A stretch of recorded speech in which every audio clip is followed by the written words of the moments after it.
He's playing a lot like he did at Dayton. I don't know if he did that as much last year. I think he likes his guards and his speed. They're playing a lot faster. I mean, Langford is everything that you guys read about. I'm watching film on him, and I'm absolutely impressed.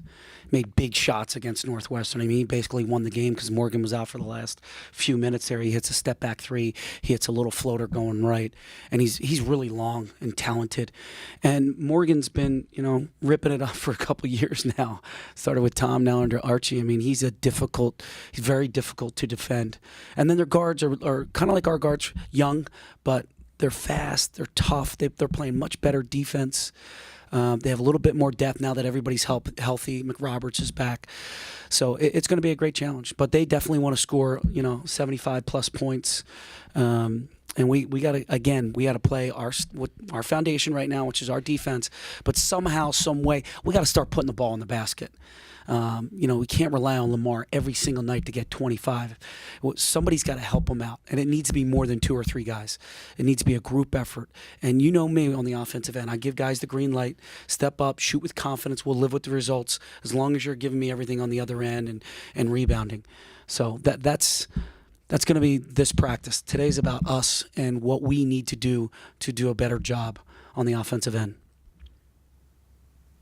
Is it difficult to prepare for a guy like Langford? Obviously, comes from high school, but we know the talent he had, but from a small sample size and only they only played 1 Big Ten game, so it's difficult to kind of scout for him in that regard. You know what? Playing the schedule that we've played, I think we'd all agree in the room. We've played a very difficult schedule. Everybody's, what are they called now? Net. Everybody's numbers, whatever that is very good. Very good, 100 or lower, or maybe just over. So I think by the schedule we played and Josh and Lamar, the veterans that we have, it's not just about one guy. It's about what we do as 5 guys, as a unit out there to play our way, defending and rebounding. You lost 1 game last year in regulation by double digits. The first 2 or 3 years ago, I think you lost 19. Is the sell to younger guys easier when the games are competitive, even if you lose off and on?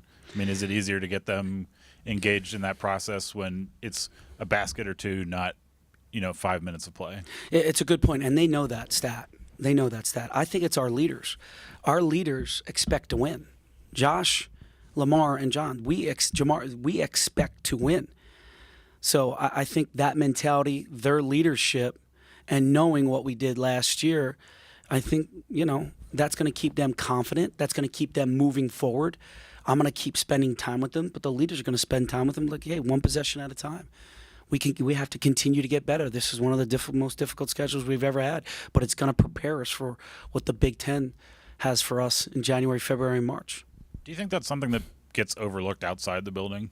I mean, I would say for the most part, anybody in here would say that you've got, for the most part, a puncher's chance, and if not an evenish chance in every game that you're playing, and that was just not the case 6 years ago. I would say 3 years ago. You're right, Ben. And I believe that this team believes that we should win every game that we've played in so far.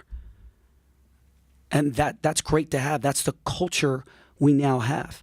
And we got to stay that way. We got to have that belief. We got to have that confidence. We got to keep that going. That starts with me. How I handle stuff after games, how I handle practices, how I handle individual meetings and team meetings and film sessions. Our film session was incredibly positive. And why shouldn't it be? He hit 2 bombs to beat us. So we're doing our job on that end. And I felt like, and Lamar, if he is he coming up? He had 2 layups. He actually had 3.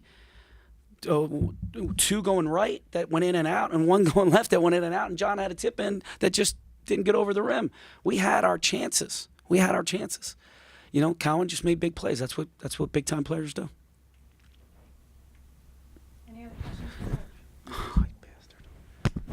This doesn't have to be specific to Saturday, but I noticed it.